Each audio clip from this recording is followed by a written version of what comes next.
मैं आपका स्वागत करता हूं। पांचवें वीडियो में हम लोग पढ़े थे एक समान गति और असमान गति। अब हम लोग पढ़ते हैं चाल और वेग। ये हमारा छठवां पाठ है। तो आइए हम लोग पढ़ते हैं चाल और वेग। तो पहला क्या है? चाल। आइए हम इसको विस्तार से समझते हैं। और इसको रटना नहीं है, रटेंगे तो आगे जाके फंसेंगे। तो इसको ध्यान से देखिए और समझिए। देखेंगे नहीं या समझेंगे नहीं तो रटेंगे, और रटेंगे तो बाद में जाके फंसेंगे।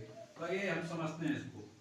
यदि किसी गतिमान वस्तु के द्वारा एकांक समय में चली गई कुल दूरी चाल कहलाती है। यदि किसी गतिमान वस्तु के द्वारा एकांक समय में चली गई कुल दूरी को चाल कहते हैं। यहाँ को लिखना भूल गए थे, को चाल कहते हैं। तो चाल का मात्रक क्या होता है? मीटर प्रति सेकेंड होता है। चाल का मात्रक क्या होता है? मीटर प्रति सेकेंड। इसका सूत्र होता है चाल बराबर दूरी बट्टे समय। तो देखिए अब सूत्र से हम इसको समझते हैं। जैसे देखिए मान लीजिए आपको ये समझ नहीं आया तो सूत्र से समझिए इसको।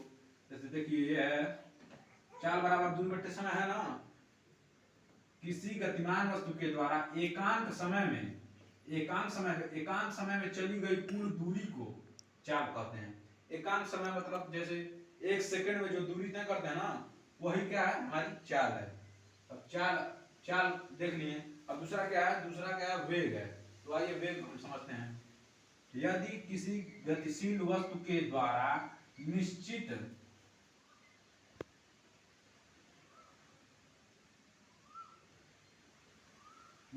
दिशा में चली गई दूरी तथा उसमें व्यय कुल समय के अनुपात को ही वेग कहते हैं। ये आपको ये नहीं समझ में आया? व्यय का मतलब क्या होता है? तो आइए हम समझाते हैं इसको।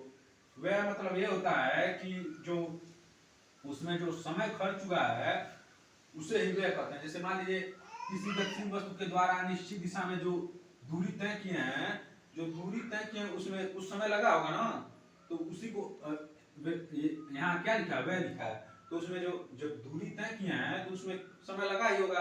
मान लीजिए 5 किलोमीटर की दूरी तय कर रहे हैं तो उसमें समय कुछ लगा होगा ना। तो वही क्या है? उसमें व्यय कुल समय के अनुपात को क्या कहते हैं? वेग कहते हैं। तो अगर नहीं समझ में आया तो फिर से देखते हैं।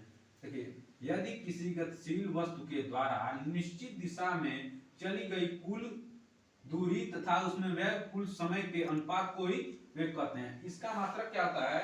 तो इसका मात्रक भी ठीक चाल के मात्रक के जैसे ही होता है। इसका मात्रक भी मीटर प्रति सेकंड होता है और इसका मात्रक भी मीटर प्रति सेकंड होता है।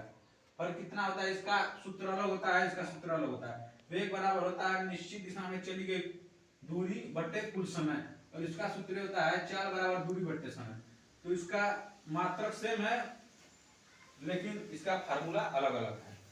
तो इस तरह से हमारा ये पाठ खत्म होता है। कृपया चैनल को सब्सक्राइब करें और बेल आइकन को दबाना